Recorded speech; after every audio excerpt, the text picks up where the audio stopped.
So let's talk about the most important browser extension, Extensity.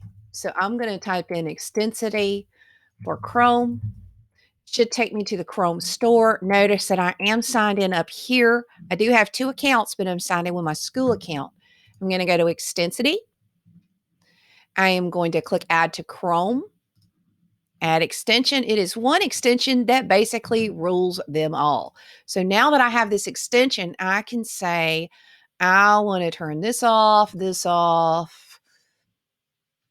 you know, this off, a few things I'm going to turn off. Now, let me tell you why I'm turning them off. Sometimes extensions will conflict with each other, and sometimes they will slow you down.